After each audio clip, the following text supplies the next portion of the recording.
அல்லாமா இப்னுல் கையூம் ரஹிமஹுல்லாஹ் சொன்னாங்க, 4 காரியம் உங்கள் உடலை நோய்வாய்ப்படுத்திடும்னாங்க. ரெகுலரா நம்ம வாழ்க்கையில நடக்கிறது. உடல்ல நோய் வந்துச்சுன்னா நிறைய நம்ம இறை நெருக்கத்துக்கு தடை வந்துடும். திக்ரு செய்ய முடியாது, தொழ முடியாது. ஒரு மனைவி கணவனுக்கு ஹிதுமத் செய்ய முடியாது. ஒரு கணவன் தன் கடமையை பங்காற்ற முடியாது. அவர் நோயை உண்டாக்குற காரியங்கள்ல எச்சரிக்கைங்கிறான். அவர் பெரிய ஆய்வாளர். அது என்ன 4 காரியம்? அல்லாமா இப்னுல் கையூம் சொன்னார், முதல் விஷயம் கஸ்ரத்துல் கலாம், அதிகமாக பேசிக்கொண்டே இருக்கிற, அதிகமா பேசுற. ஒருத்தட்ட பேச்சு கொடுத்தா பேசிக்கிட்டே இருப்பாங்க. அதிகமா பேசுற. ஒரு நாள் ஒன்றுக்கு எவ்வளவு பேச, வார்த்தைகளை கட்டுப்படுத்தினா. நபிகள் நாயகம் ஸல்லல்லாஹு அலைஹி வஸல்லம் சொல்லுவாங்க, யார் மௌனமா இருக்கிறாங்களோ அவங்க தான் வெற்றியாளர்கள். மன் சமத நஜா, மௌனமானவங்க வெற்றியாளர்கள். ஒருவர் கேட்டார், வாழ்க்கையில வெற்றி எங்கே என்று கேட்டார். பெருமானார் சொன்னாங்க, உன் நாவை அடக்கி ஆளு, உன் நாவை அடக்கி ஆளு, நீ வெற்றி பெறுவாய். அப்போ பேச்சு அதிகமானால் நோய் உடலை பாதிக்கும் எழுதுறான். அல்லாஹ் நம்மை பாதுகாப்பானான். தாய்மார்களுக்கும் சொல்கிறேன், ரொம்ப சுருக்கமா பேசுங்க. பேச பேச உடலுக்கு பலகீனம், நோயின் வீரியத்தை கூட்டும். இதுக்கெல்லாம் மேலாக ரொம்ப பேசும்போது என்ன பேசுறோன்னு தெரியாது, சில பேச்சுக்களால் பல பேர்களின் வருத்தங்களையும் சம்பாதிக்கலாம்.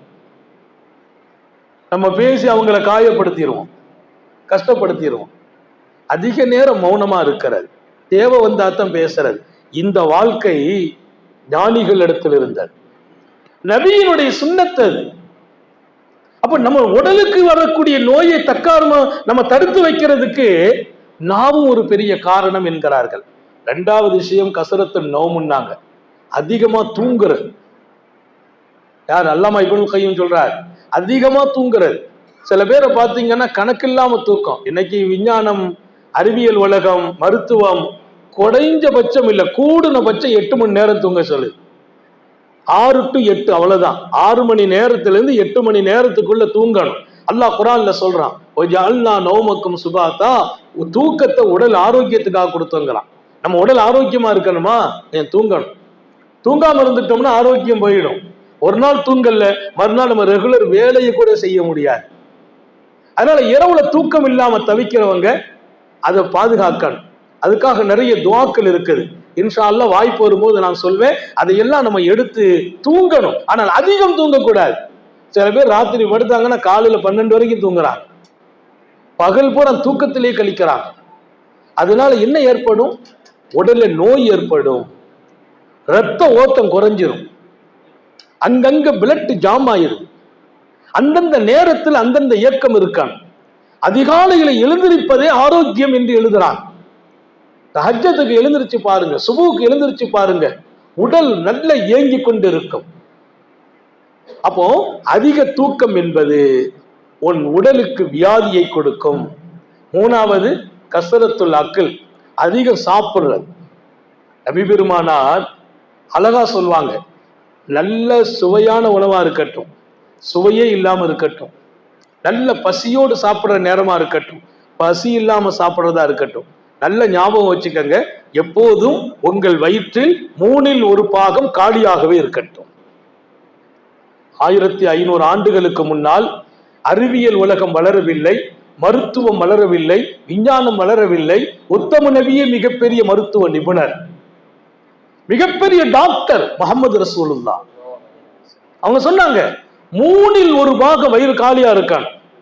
இன்னைக்கு மருத்துவம் சொல்லுது, வயிற்றில் காலி இடம் இருப்பதாக நீ வாழும் போதெல்லாம் நோய் வராது. அல்லாமா இப்னுல் கையூம் சொல்வார், வயிறு நிறைய நீ சாப்பிட்டால் அதிகம் உண்ணுவது உடலின் வியாதியை உண்டாக்கிவிடும். ஸல்லல்லாஹு அலைஹி வஸல்லம் ஹதீஸ் மாத்திரம் அல்ல, பெருமக்கள் எழுதுவாங்க, பாவம் செய்யாமல் அல்லாஹ்வின் வெறுப்பை சந்திக்கக்கூடிய சில மனிதர்கள், அவங்க பாவம் செய்யல, அல்லாஹ்வுடைய வெறுப்புக்குரியவங்க. யாரு அவங்க? கஞ்சன். அவன் யாருக்கும் போய் துரோகம் செய்யல, எந்த தப்பும் செய்யல, ஆனா பணத்தை வச்சுக்கிட்டு கஞ்சத்தனம் செய்யறான், கொடுக்க மனசு வர்றது இல்லை. அந்த கஞ்சன் அவன் பாவமே செய்யல, வட்டி வாங்கல, அதை செய்யல, இதை செய்யல, யாருக்கும் துரோகம் செய்யல, கஞ்சத்தனம் இருந்ததால் அல்லாஹ் அவனை வெறுக்கிறான். நாங்க ஸல்லல்லாஹு அல்லாஹ் கூல், அதிகம் சாப்பிடுறவன், சாப்பாடு வச்சா அளவு கடந்து சாப்பிடுறாங்களே, அவங்க பெரிய பாவம் எல்லாம் செய்யல, அவங்க நேர்மையா நடக்கிறாங்க, ஒழுக்கமா இருக்கிறாங்க, தொழுகையெல்லாம் கரெக்டா தான் தொழுகிறாங்க. ஆனா அதிகமா சாப்பிட்டவங்க அல்லாஹ்வின் வெறுப்புக்குரியவர்கள். ஏன்? ஒன்ன பாதிக்கிற எந்த ஒன்றையும் அல்லாஹ் விரும்புறது இல்லை. பாவம் செய்யாம அல்லாஹ்வுடைய வெறுப்பை சம்பாதிக்கிறான் அக்கூல், ரொம்ப சாப்பிடுறவங்க. அதனாலதான் அல்லாமா இப்னுல் கையூம் அதிகமாக சாப்பிடும் பழக்கம் வருமா உடலை நோய் பாதிக்கும். நல்ல கவனம் வச்சுக்கணும். 4வது ஒரு செய்தி சொன்னாங்க, ஆனா நீங்க தெரிஞ்சுக்கணுங்கிறதுக்காக சொல்றேன். கசரத்துல் ஜிமான்னாங்க, ஞாபகம் வச்சுக்கோங்க. அவ்வளவுதான், மார்க்கத்தை விளங்கணும் இல்லையா? மனைவியோடு வாழணும், இல்லற வாழ்க்கை தேவை. இல்லற வாழ்க்கை மனைவியை கணவன் சந்தோஷப்படுத்தணும், கணவனை மனைவி சந்தோஷப்படுத்தணும். ஆனால் அதிகமாக உடலுறவு கொள்வது உன் உடலை வியாதிப்படுத்தும். எவ்வளவு தூரம் அவர்களுடைய ஆய்வுகள் போயிருக்கிறது. உடலுறவு தேவை, அது மனைவிக்கு செய்ய வேண்டிய கடமை.